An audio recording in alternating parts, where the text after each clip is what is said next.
Good morning. Today is Thursday, August 13th, 2020. Recently, I spoke about being grateful for what does not happen, for what does not go wrong.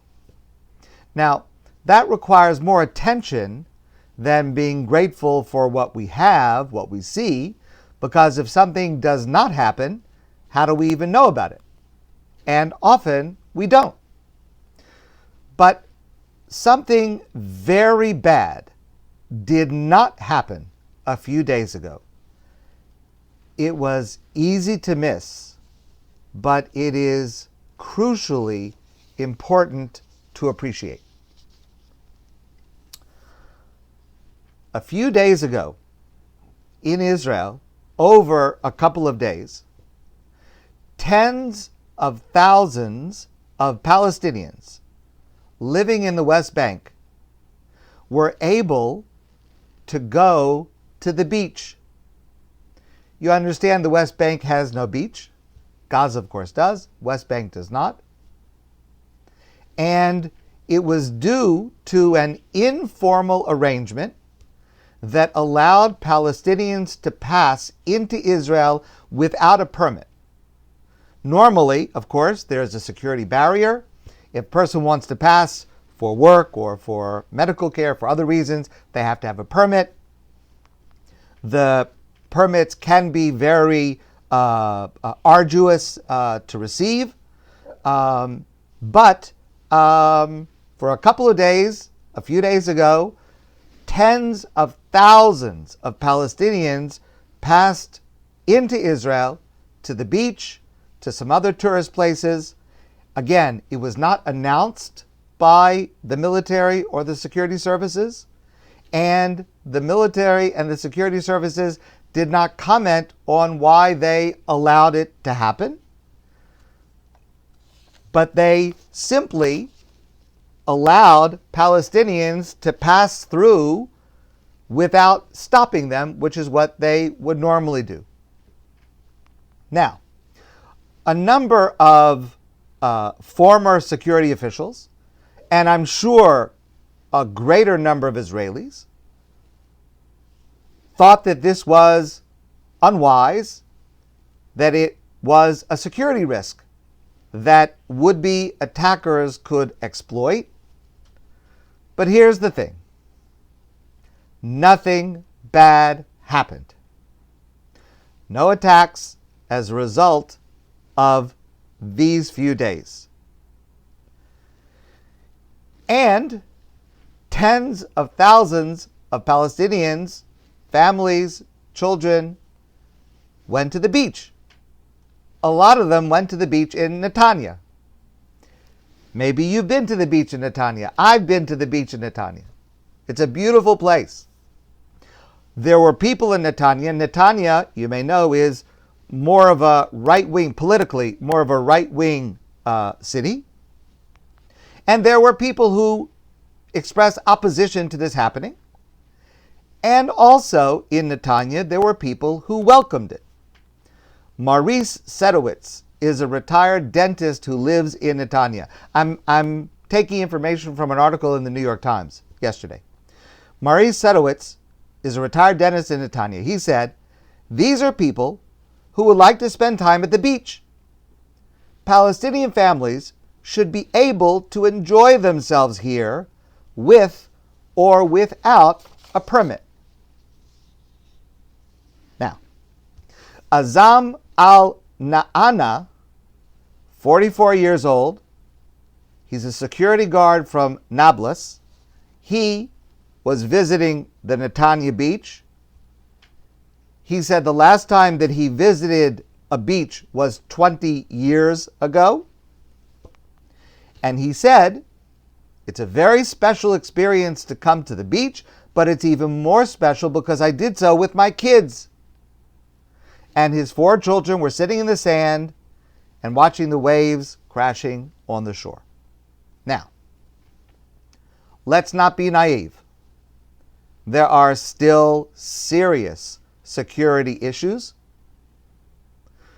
Just as one example, this gentleman, Mr. Al-Na'ana, said The reason he has not been to the beach in 20 years is because Israel has refused to allow him entry on security grounds. Now, he did not elaborate on what those security grounds are, so we don't know what the issues are, but generally, Israel takes those measures when a person is connected to a militant or terrorist organization, or involved in violence, or related to someone who has committed violent crimes. So the concerns are real. But a sense of humanity is also real.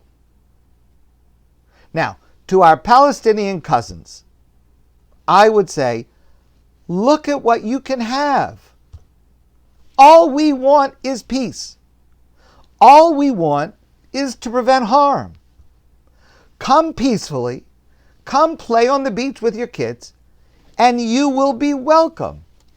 Okay, not by every single Israeli, but in general.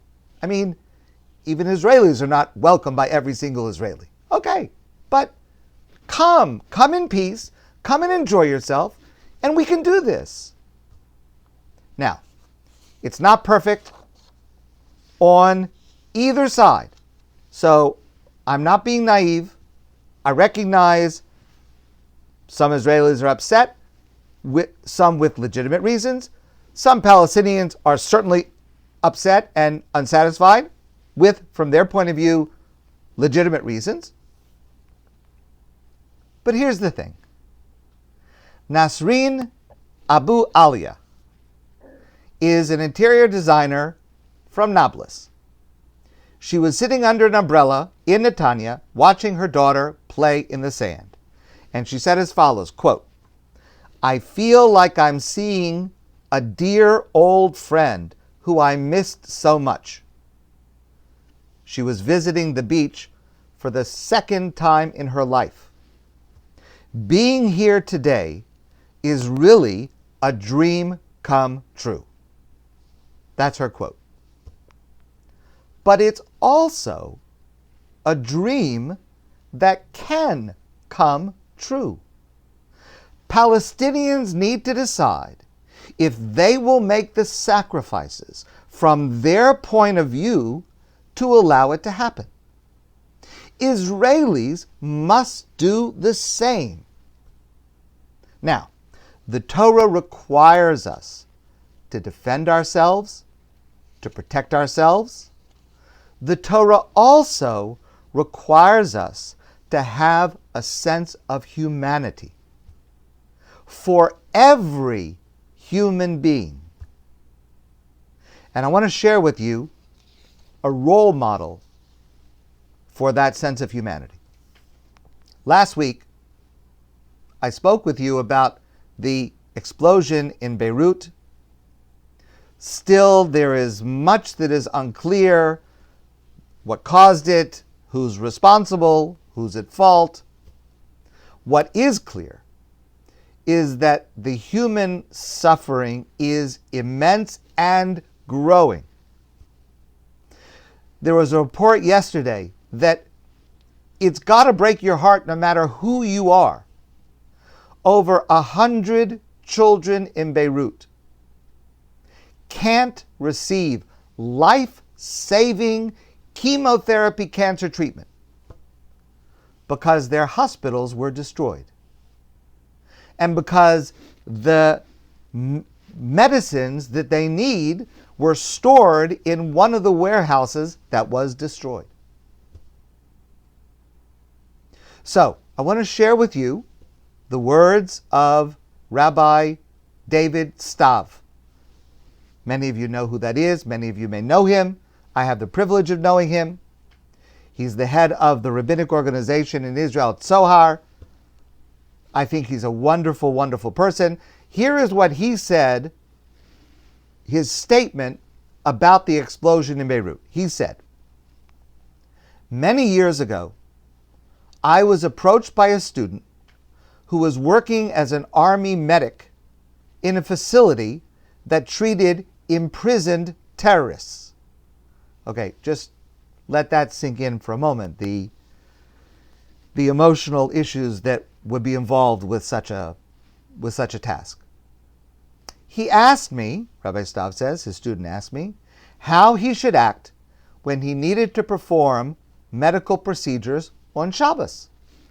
Setting aside Shabbos is a very serious issue. We're talking about terrorists. Rabbi Stav responded, and this is not in no way is this a daring halachic ruling. This is absolutely normative. Rabbi Stav said they should be treated in the exact same manner as a yeshiva student. Exactly the same way. He went on to say, it should be clear that there is a definite distinction between how we relate to an enemy in times of war versus how we are able to express compassion for innocent civilians who have fallen victim to a tragedy. Our tradition has taught us that when visiting hospitals, we should visit non-Jews as well as Jews as a way to project kindness and peace to others. This teaching does not stress that we should only visit righteous Gentiles. The former chief rabbi of Israel, Rabbi Unterman, of blessed memory, said that treating Gentiles and Jews with compassion should not be an issue of diplomacy or politics, but is a basic reflection of who we are as a people in the same world. So that's the lesson for today. Don't be naive, but also don't be cynical. And when you see a child laughing, playing at the beach, any child, be happy and be grateful. My friends, have a wonderful day. I look forward to seeing all of you soon in person.